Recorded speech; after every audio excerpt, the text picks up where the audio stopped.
Hi, my name is Amber Hartman. Welcome to my presentation. My environmental and cultural factor presentation will be on individuals with eating disorders. To begin, we will start with the media and how they portray this population and how these inaccuracies can put them at a greater risk for danger or being misunderstood. In an article I found, it reported that the media oftentimes falsifies this population in many different ways. One of the ways, it says that these individuals starve themselves for attention, when this is, in most times, not the case. They don't show how serious eating disorders are and can be, and that these people have real mental disorders and they need medical attention immediately. The media affects these individuals by portraying that a thin body image is beautiful, and these individuals feel like they have an unrealistic body image to uphold, and they will go to great lengths to get these body images that they feel like they need to have, and they put their health at great risk by doing this. The inaccuracies definitely place them at greater risk. These people have a serious mental disorder, and this disorder causes them to have an intense need to gain a sense of self-control, and they feel like controlling how much or how little they eat, they have some control over their life. Most of these individuals have an underlying issue that contributes to their eating disorder, whether it's anxiety or depression or PTSD. There's many different things that can contribute to it. The way the media portrays them and their eating disorder definitely doesn't help them in any way. The role that family support, or lack thereof, plays a huge role in these individuals. An article I found goes over a few different scenarios where it affects them in a negative way.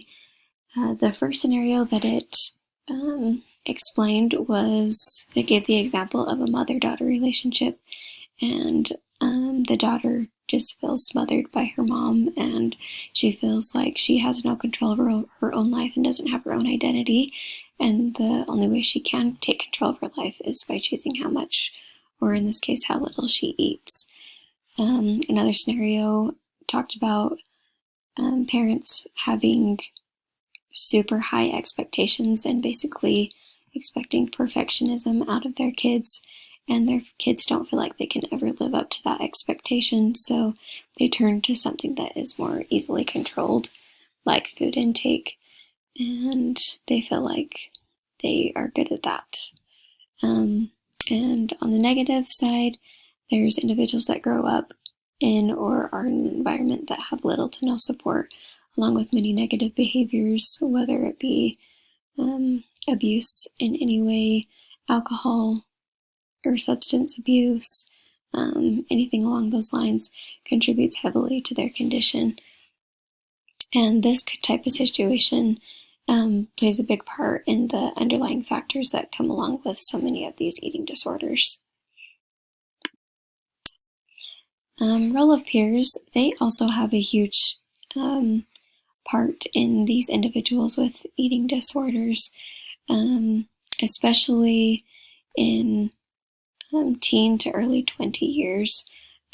Kids are in a very vulnerable state or stage of life, and they want to fit in with the crowd, so they will do whatever they need to fit in, even if it means compromising their health.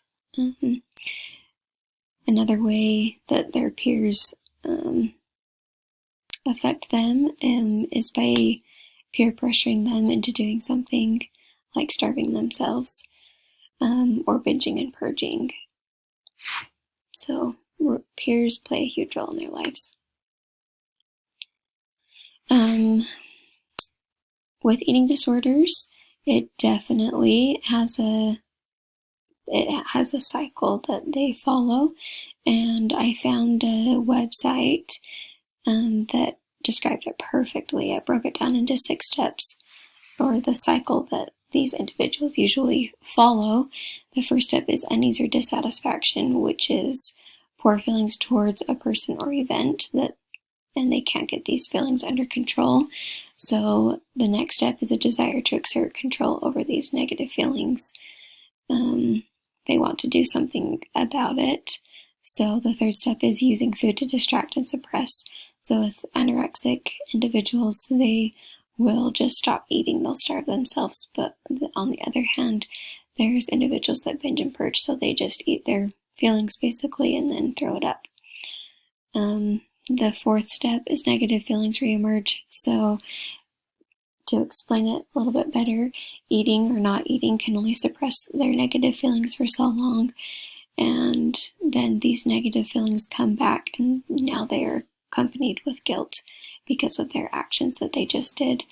And then after that, step 5, self-hatred is renewed. They're so frustrated with themselves because of the feelings that they're feeling and the actions that they have just done.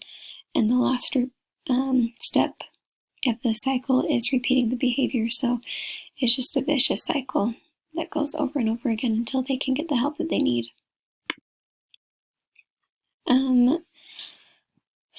There's a pretty cool study that I found that was nationwide. They sent out a survey and did a study to improve policies to protect those with eating disorders.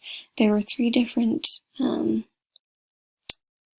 topics that they went over and tried to improve. And the 3 of them were improving health education in school, so how to eat healthy and other things along those lines. The second one was training educators and healthcare professionals on early warning signs of eating disorders. And the last one was starting an anti-bullying program to protect those with an eating disorder. There are resources out there, but unfortunately there aren't enough, and these people either don't think that they have a problem or need help, or they just don't know where to go to get help that they so desperately need. One of the major barriers that these individuals have is care that's available to them. Just like I said in the last slide, there are facilities, but facilities that are specific to eating disorders are hard to find, and pretty frequently they are very expensive, so it's hard for people to get this help. Mental health, on the positive side, mental health is huge nowadays, and the stigma around mental health has become more widely accepted. So hopefully in the near future there will be more facilities for these individuals to get the help that they need. Regions around the world. From the research that I did, there wasn't much on this topic, so I was unable to find any specific parts of the world that this population would be in any particular danger. Socioeconomic status, race/ethnicity, and or religion. From the research that I did, it said that eating disorders are spread pretty fairly among all socioeconomic status, race, ethnicity, and religion. It doesn't matter who you are, where you come from, mental health can affect everybody. When it comes to gender, women are twice as likely to have an eating disorder than men are. Women are typically more obsessed with their body image and will do what they can to get the image they want, even if that means starving themselves. But on the other hand, men tend to overeat rather than starve, but anorexia can affect males, and it affects them probably more than we think it does. But overall, females are more affected by eating disorders. Geographical location. There are areas where there is nowhere for miles for those with eating disorders to get help. So telehealth, it is amazing that they have come out with this and can help so many people, but unfortunately for individuals with eating disorders, they need inpatient care. They need to first get medically cleared, and then they need inpatient mental health attention. After they are stable, both medically and mentally, when they go home, they need to be followed by outpatient follow-up appointments to keep up on their progress so that they don't fall back into their old habits. There are some biases that go along with this population. Some people feel like they act this way only to get attention. Some people are just annoyed with people with mental disorders and they want them to just get over it. If you don't have a mental disorder, I don't feel like people fully understand or get what it's like to have one. But there are some that have loved ones or have one themselves, and they're compassionate for these people with mental disorders, and they want to help them or help them get the help that they need.